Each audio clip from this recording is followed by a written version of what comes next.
All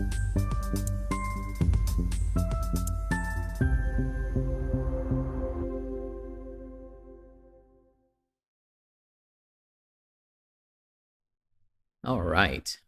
So now we move to section 12.3, which is the eukaryotic cell cycle is regulated by a molecular control system. And so the timing or the rate of cell division, of course, it is crucial for normal growth, development, and maintenance for an organism, for a multicellular organism, even more so, right? And depending on the cell type and the tissue that you're focusing on and you're studying, the frequency or the generation time from one cell to divide and produce two new cells can vary from the different cell types. And for example, skin cells, they divide frequently throughout life, right?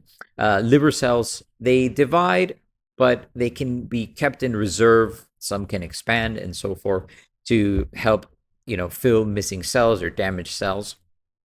There's some other cell types that once they have matured, it is incredibly difficult for them to divide again, to the point that they're not even considered to be dividing, right? When these could be mature nerve cells, muscle cells, cardiac muscle cells, have a very low kind of turnover or generation time, close to nothing. So they all, in essence, they do not divide after maturity.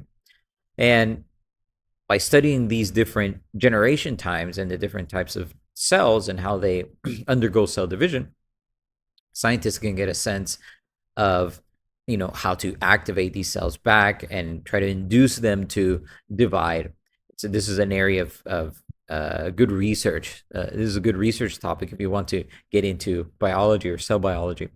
And of course, we cannot talk about cell division without talking about cancer cells, which we're going to get into later on in the section.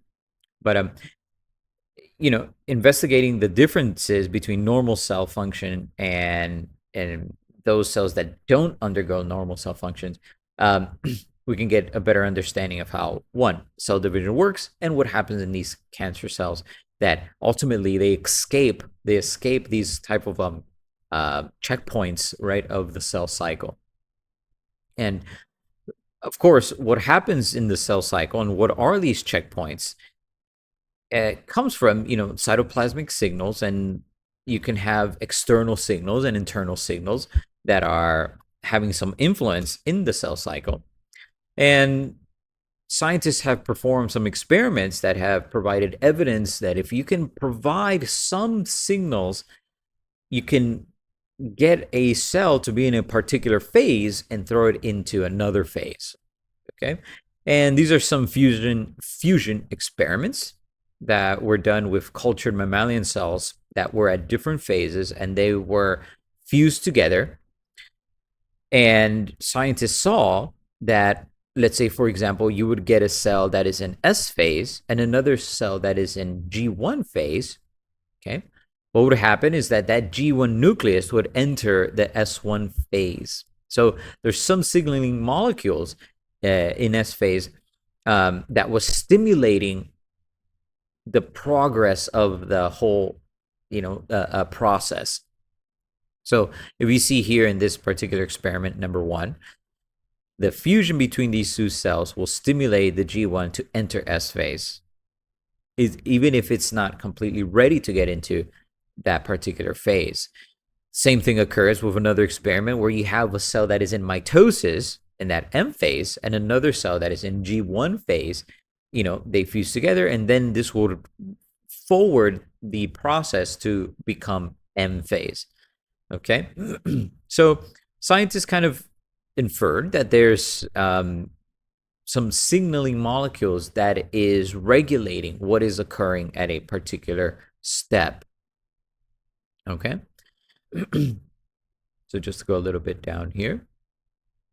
So ultimately, there is a distinct cell cycle control system. Cyclically operating molecules can trigger and coordinate key events, which we're going to look at in a little bit. Okay, just to move this. So the cell cycle control system, there's a cyclically operating set of molecules in the cell that both triggers and coordinates key events in the cell cycle. And this analogy has been used even when I was in a student, in undergrad, is essentially analogous to a washing machine where you have a built-in clock, you have external adjustments where you have a manual start and stop, you have some checkpoints that if the conditions are not sufficient, then the whole process will not continue. And you have internal controls, which sensors there. And ultimately, you have something like this. Okay, so you have your overall control system. You have a cell that is undergoing G1 phase. At a particular point in G1 phase, there is a checkpoint that it needs to meet certain criteria. If it meets those criteria, it will continue on to the S phase and further along the G2 phase. If there's certain criteria met in the G2 checkpoint, it would forward to the mitosis phase. And even in the mitosis phase, there's one more checkpoint. There's actually a lot more checkpoints, but these are the main ones for the scope of Campbell biology. Okay. So there's stop and go ahead signals that regulate the cycle. How this is actually regulated is all about signal transduction pathways. There's some mechanical things at work also that we're going to take a look at. So there's built-in stop signals that will halt the whole cycle if the criteria isn't met or if there's no overriding of these stop signals.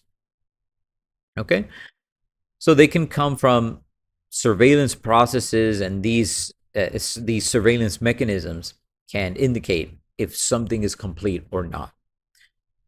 Okay. And so signals from outside the cell, there are three major checkpoints that we need to look at. The book is a little bit could be better distributed in terms of information, so I'm going to try to relay the coherence a lot better. So there are three major checkpoints that are found in G1, G2, and the M phases that we're going to take a look at now. Okay, some key things we need to know first.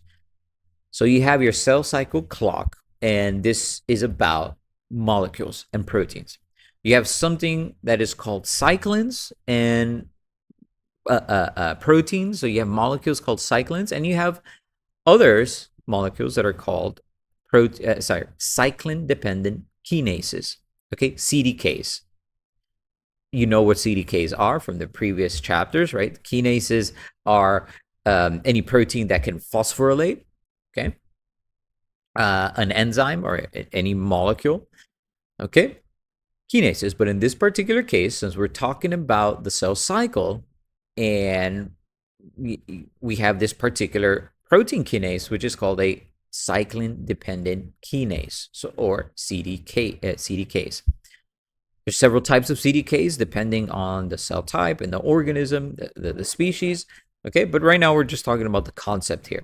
So you have these kinases, and these kinases, these CDKs, are dependent on another molecule, on another protein, more specifically, called a cyclin. Okay? When they work together, they create a complex called an MPF, or a maturation promoting factor, or a M-phase promoting factor. Now I'm getting a little bit ahead, but I just want you to understand the key players here. You have CDKs. These CDKs are dependent on another protein called cyclin. Okay? And ultimately, they create a complex, which is called an MPF. Okay? So, where's my little mouse here? Now, in terms of these two, proteins, the one that fluctuates more in concentration is the cyclin. Okay? The one that fluctuates more is cyclin. It can rise up at particular stages of the cell cycle. It could come back down, so it fluctuates, as we can see here in this particular diagram. Now, I'm not going to go to the diagram yet because I want to talk about MPF factors. One thing I do want to mention, though, so you have this kind of diagram depiction of CDKs and cyclin. Cyclin being the purple little complex, little shape here. And you have this orange part, which is the CDK. Okay, just to show you here also. Okay, so you have CDK. CDK is always present in the cell cycle. What fluctuates, as I mentioned before, is cyclin. When they combine together, they create this maturation promoting factor. Okay, also known as the M phase promoting factor there, based on the cyclin concentration. Okay, so one thing you want to take a look at that it fluctuates over the different mitotic, cycles within, as cells are dividing and dividing. And so what happens first, you're having this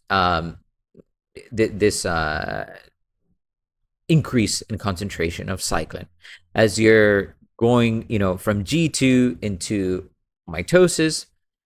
Okay, cyclin concentrations will increase and increase and increase, and as you're getting into mitosis, you're also having MPF activity also increasing. Of course, since you have more cyclin, the process cyclin can attach to CDK to create the complex. This complex will also increase concentration and activity, of course. As you're going through mitosis, both of them ultimately will concentrations will go down. Cyclin concentrations will break down abruptly, very strong, still during mitosis, and so MPF activity will also go down because there is no cyclin, because it's breaking apart. As you go through interphase, these cyclin concentrations will then go back up, and then you get the cycle fluctuating up and down, up and down, up and down. Okay, so cyclin levels, they would rise sharply during interphase, more particularly in S and G2 phases. And then when you're preparing and you have all the material and criteria ready, as you enter the mitotic phase, it'll start to decrease. Okay.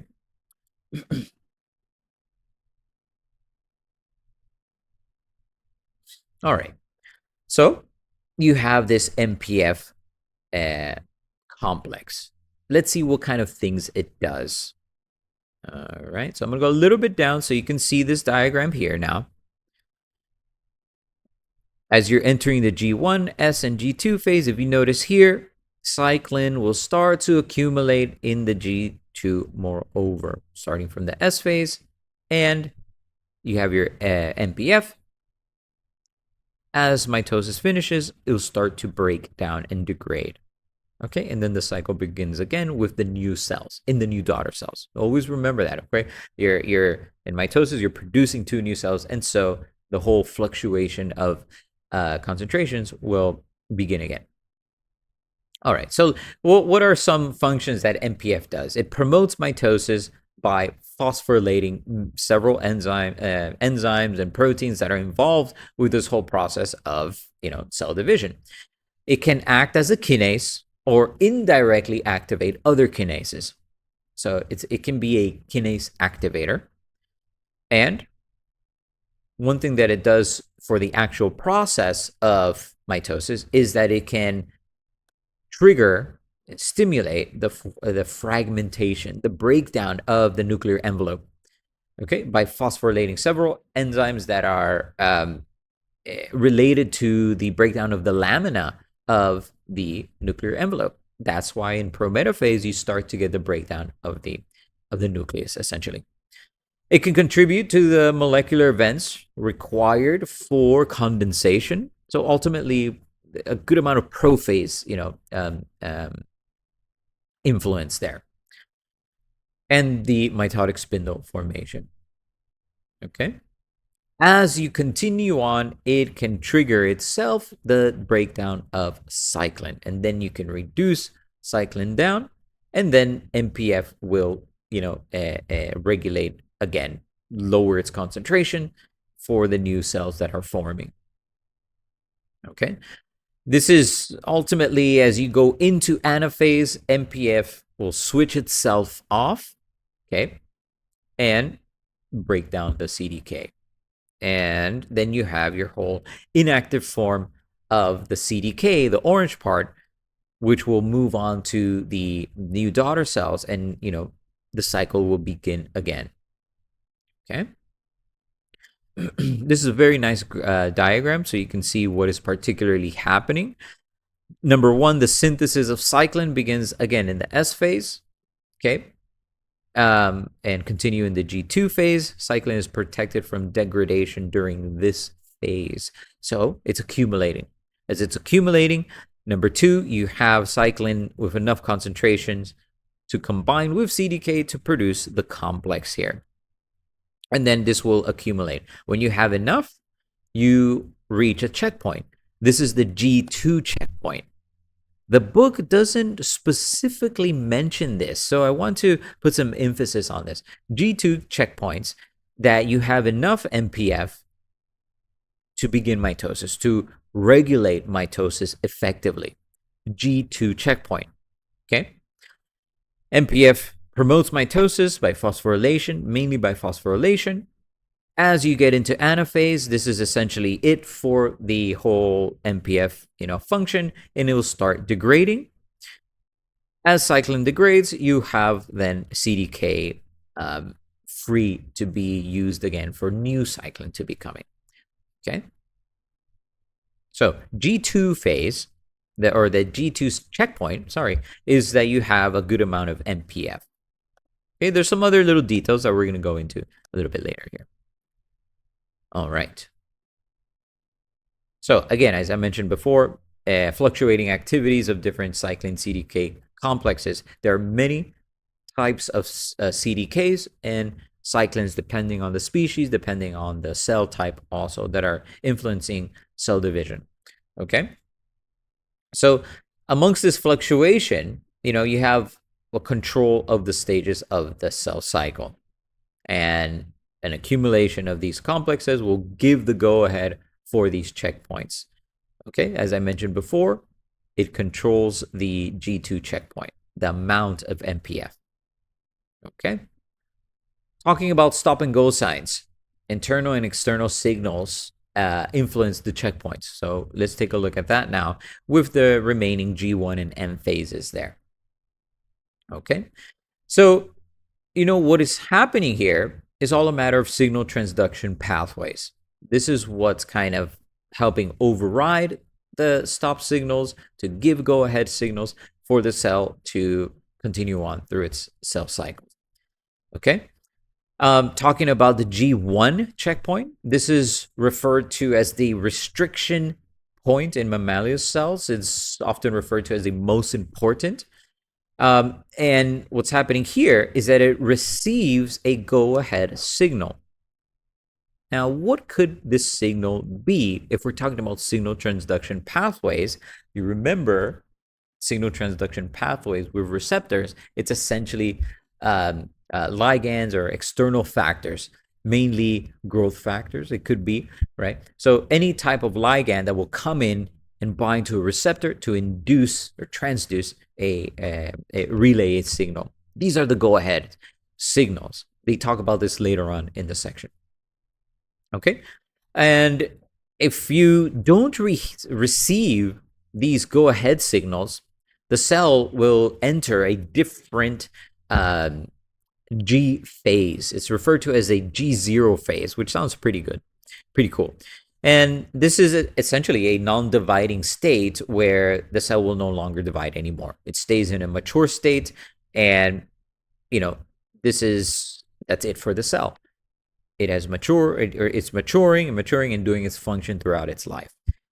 Nerve cells, muscle cells have this type of property that they get into G0 phase. Now, this is a problem because what if you get some trauma in nerve tissue and things like that, that you need to recover and recuperate your nerves?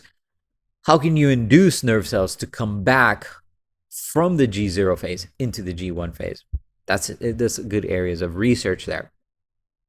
Okay, so as you can see here, if you cannot meet the criteria of a G1 checkpoint, you will enter a G0 phase. If you receive a go-ahead signal, you will continue on with the cell cycle. Liver cells can be called back to the cell cycle. by external cues, as I mentioned before, like growth factors, okay, that are released during injury. So this is, again, an area of great research, especially in regeneration, right? That's my area of specialty. So research scientists, they understand, right? There's signal transduction pathways that link signals to induce a cell to enter the cell cycle. They can be in the inside or the outside of the cell also, and they're quite dependent on CDKs and other proteins. Talking about that M checkpoint. So just to recap, the G2 checkpoint is the concentration of MPF. The G1 checkpoint is the growth factor stimulation, or the go-ahead signals. And now the M checkpoint is more of a physical situation where you need to have all the kinetochores, remember the kinetochores that are found are in the centromere region of the condensed chromatids, right? The M checkpoint ensures that all the kinetochores are attached to a spindle fiber. Okay, if you see here, sorry for that terrible and not Haskell quality image here, where the mitotic spindle, the fibers have to be attached to all the chromatids, so to all the kinetochores of all the chromosomes, okay, or else it will not continue. Okay, so this checkpoint ensures that the kinetochores are properly attached to the spindles. And it's quite interesting. Imagine if they weren't. That would be a problem in the pulling of anaphase. Okay, so let's continue here.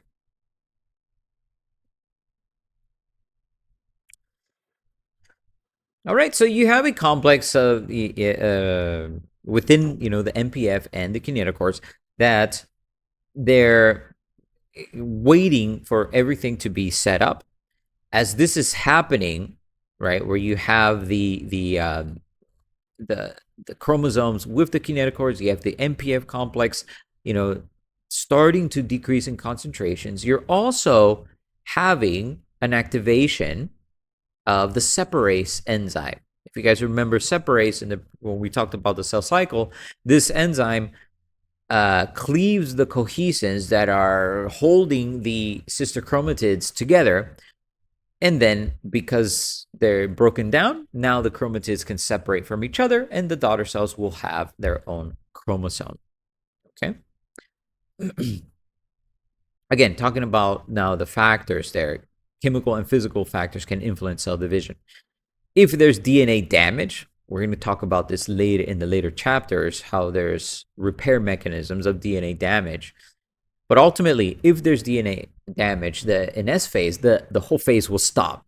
That's quite interesting because the cell would rather repair than just continue on. Why would you have damaged DNA? During anaphase and telophase, these are, signals that will tell the cell also, hey, something is happening. We need to stop this situation. Have all the chromosomes reach the daughter cells effectively. Okay, we can continue growing. We can continue with the cell's life. Okay, these are examples of factors, right, that can influence the cell cycle. So if there's insufficient nutrients, essential nutrients in cell cultures, the cell division will stop. This is simply like having a washing machine without water, so it definitely won't work there. Okay, you also have growth factors. Again, as I mentioned before, incredibly important, especially in the G1 phase. So proteins released by certain cells can stimulate other cells to divide. There are many, many types of growth factors. A particular group are fibroblast growth factors, but there's others. Platelet-derived growth factors, in other words, PDGFs, very, very important on cell cycle regulation. Okay, these are proteins, these are growth factors that are produced by blood platelets.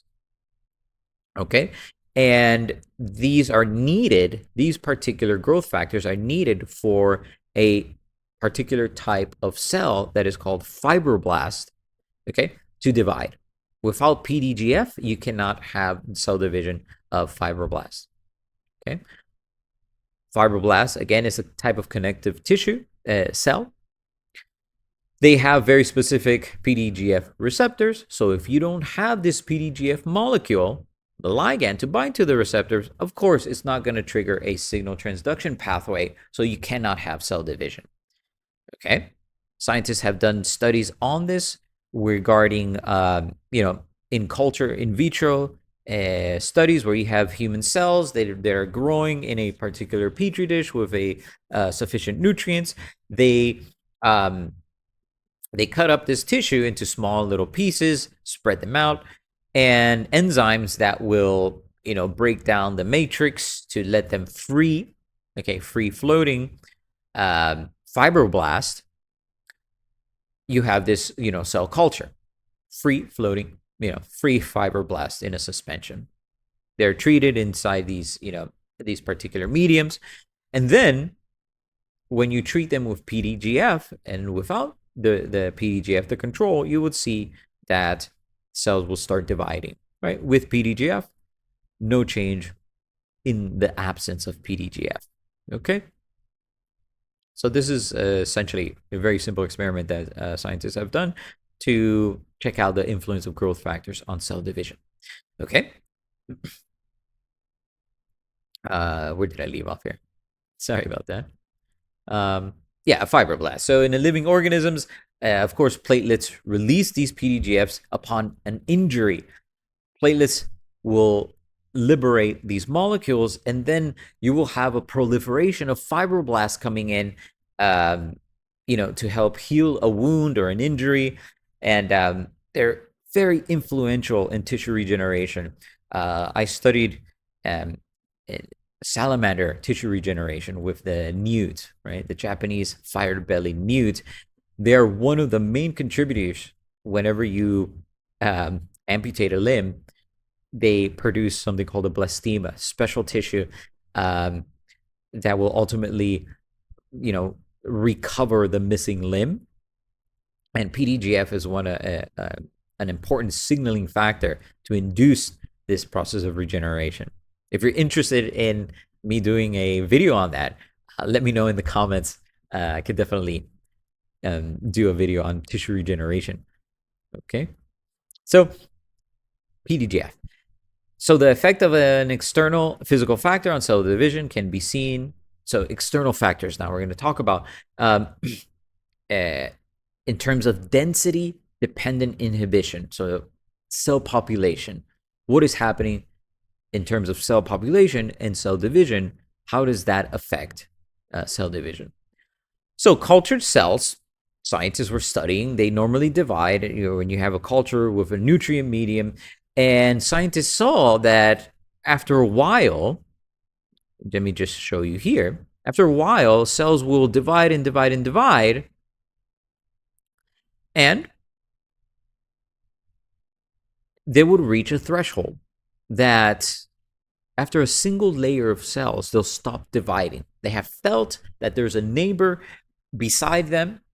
They are receiving signals from adjacent cells. We have filled up the area. We don't need to divide anymore. And then cells that are touching, let's say, the walls of this medium, of this container, of the cell culture container, will also stop dividing. They have touched a surface. This is called anchorage dependence. When you have some substrate that you're anchored to, cells can stop dividing if they feel that this substrate is adequate for their, for them to thrive in. And density dependent inhibition. So you have these two scenarios in this particular area here. Normal mammalian cells working in its environment. Okay. So binding to a cell surface protein to its counterpart of an adjacent cell can stimulate an inhibition of both cells. Okay. So they would prevent from moving forward for the cell cycle, even in the presence of growth factors. It surpasses the go-ahead signals. Okay. So this is referred to as inhibition. Anchorage dependence, as I mentioned before, when they're anchored to a substrate, a substratum, particularly extracellular matrix of its tissue, this will also prevent the cell from continuing the cell cycle. Now, an interesting thing when you get into cancer cells, they will continue to divide even when in the presence of a population, even in the presence of anchorage, dependence there, they will continue. If you see here, you have several layers of cells already stimulated and grown just because they don't abide to these rules here. It's terrible how I'm saying it. Okay.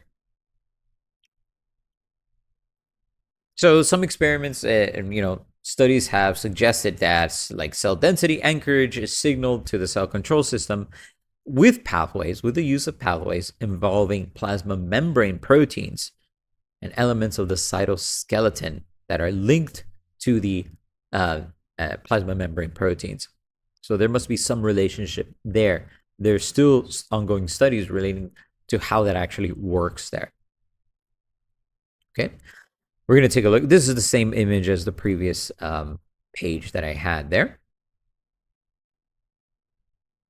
Okay, loss of cell cycle controls in cancer cells. So we're going to talk about now a little bit of properties of cancer cells. We definitely go into much more detail in the later chapters, but just an introduction here. So they don't listen to anything, these cancer cells. They're crazy. Their density, they have no dependence on density dependent inhibition or anchorage dependence. So they escape cell cycle controls. They divide excessively and invade other tissues just because they don't listen to any chemical signals. Okay. One thing that's quite interesting is that they do not stop dividing, even if there aren't any growth factors. What is even more mind-blowing is that cancer cells can actually produce their own growth factors, and this might most likely is an abnormality in the signaling pathway, maybe a mutation in some genes that promote growth, cell division, or promote growth. Okay. Again, so they mentioned genetic changes, most likely mutations for the most part in cancer cells. Because there's a mutation or there's some fault in the genes, there's a faulty cell cycle control. And so if the cancer cells do stop dividing, it's just at some random point, not necessarily a stable checkpoint that we know about. Okay. Cancer cells are often known as being immortal just because they can divide indefinitely. You've probably heard of HeLa cells. This is in 1951, where you have a patient known as Henrietta Lacks, HeLa, that had a tumor. Scientists removed that tumor from her body without their consent, going a little bit beyond the scope there. And they used it to, study cancer cells or tumor cells. Ultimately, having many discoveries due to this patient, right? That you can even have to today, you can find HeLa cells in laboratories. So what's happening here, cells in culture, and the idea of cells growing in culture and that they can divide indefinitely, they're said to have undergone transformation, process that causes them to behave like cancer cells. This is more in a scientific scenario, in laboratory scenario, but nevertheless, you can use that to term cells that have the ability to divide indefinitely. Okay. And how that happens, usually they avoid apoptosis, and because they avoid apoptosis, they just continue forming and dividing, ultimately forming a tumor. It's a mass of abnormal cells. A tumor is a mass of abnormal cells, generally localized. Okay, they are at the origin site. Okay, where you have a lump. This is referred to as a benign tumor. Okay, cells that multiply abnormally, but they stay localized in a particular tissue or in a particular area of the body. Not so much of a problem. It could be potential, have potential to become a problem. So we need to be careful with that. It could be removed by surgery. Malignant tumors, though, this is this could be a major problem. These are cells that have undergone genetic changes, mutations enough that have enabled them to spread out, to go and invade other tissues, even more so going in the bloodstream, and that's a super highway to spread them out. Okay. And as they're spreading out, they're inhibiting the functions of normal tissues and normal and organs and so forth. So here you have malignant tumors. Okay. And then an individual that has this characteristic, these symptoms, if I can say, is said to have cancer.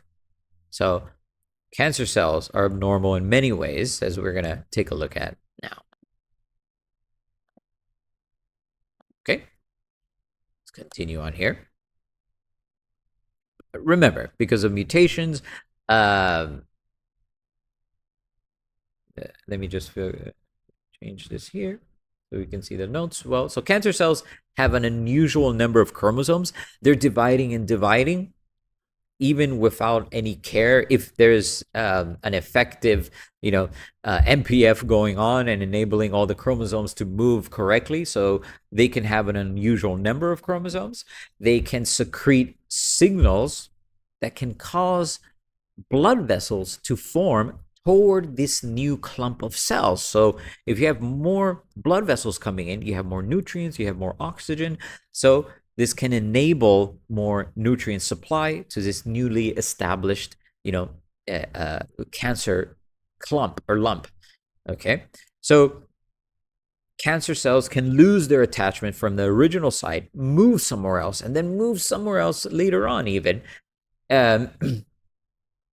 Especially when they get in the blood, as I said earlier on, or in the lymphatic system. And then when you have that occurring, where the cells just move through these systems, you say that the patient has metastasized or undergone metastasis. This is a very, very difficult moment, in a cancer patient, just because the cancer is spreading out so well, right? But nevertheless, there are some treatments for metastasizing cancers, depending on how much it has metastasized. The survival chance starts to decrease, right? So, but what are some treatments? You have high energy radiation, you have chemotherapy with toxic drugs, and so forth. So, if as we go along, you have these targets, these treatment targets that are actively dividing. So you have high energy radiation, you have chemotherapy. The interesting thing is that cancer cells cannot repair damaged DNA. They just want to divide without any care of how well the DNA is. So, sorry about that. Chemotherapeutic drugs, they interfere with specific steps at the cell cycle. An example of this is Taxol. It prevents microtubule depolymerization. If you remember depolymerization, preventing cells from proceeding past metaphase, so you can't undergo anaphase. A problem with this is that in chemotherapy, you can also affect normal cells. Okay, so there's like a give or take there. As you're destroying cancer cells, you're also hurting normal cells. And because of that, some of the famous, symptoms of chemotherapy is nausea and chemotherapeutic effects on intestinal cells, hair loss, because you're affecting hair follicles, so you cannot grow hair. Okay, you're also susceptible to infections because you're having the chance of destroying immune cells. Okay, so researchers, this is an ongoing battle, if I can say, to study and stop cancer cells. But scientists know a great deal of the signaling pathways induced in cancer cells that are involved in cancer cells, and we're gonna get into that much later on when we talk about gene expression, right? So, coupled with new molecular techniques, such as the ability to rapidly sequence the DNA of cells in a particular tumor, medical treatments for cancer are beginning to become more personalized to each patient's tumor. Okay. Um, how cancer develops is quite complex. We're going to go into this later on, but there's still a lot of unknowns in cancer biology. And because, we need to know more about the normal cells and how they function. And this is an example of metastasis, where you have a tumor growing in a particular tissue cell. In this particular example, you have a breast tumor, where you have a tumor growing in these glandular tissues. The tumor is expanding, it's growing, it's growing, it's growing. Unfortunately, here, this particular patient, you have some cancer cells that have, invaded the bloodstream or the lymphatic system, and is now traveling into other areas of the body. Okay, so this is a very malignant situation where you have metastasis present, okay, in this particular patient. So very interesting. The cancer biology in itself is very interesting to study, and of course, all with the purpose of medical treatments. This is also an area that's quite interesting of tissue regeneration with the newt, with the salamander, and especially the Japanese fire-belly newt, that they produce tumors on their body, but after a while, these tumors, and in particular on their skin, they fall off. They have a mechanism in which the tumors will be shed out. And in itself, regeneration is actually a very controlled form of cancer situations. Newts have the ability to trigger and activate certain genes that are present in cancer genetics, but they are able to regulate it incredibly efficiently, as opposed to humans. So, and mammals also, salamanders being amphibians. Okay, so if you're interested in regeneration, I can make a special topic in tissue regeneration there.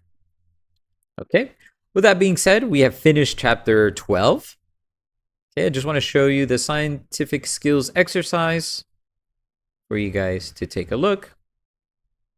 These are basic histogram activities for you to learn some little bit of statistics and interpreting graphs data there. Okay. Oops. And the chapter review for you also. I'm just gonna pan down. Okay, for you guys to pause the video, you can take a screenshot of that, and section 2 there. Let's take a look here. All right. Okay. And then we'll continue on with chapter 13 on meiosis. Oops. Variations of the cell cycle there. Sorry about that visual there. All right. So that's it for chapter 12. Thank you for listening, and I hope this video was very useful. If you want to help support the channel, I have opened a membership, right? The Pocket Size Bio supporter, and I have also lowered the cost of the membership. Okay, so take a look when you can, and thank you guys, and I'll see you in the next video.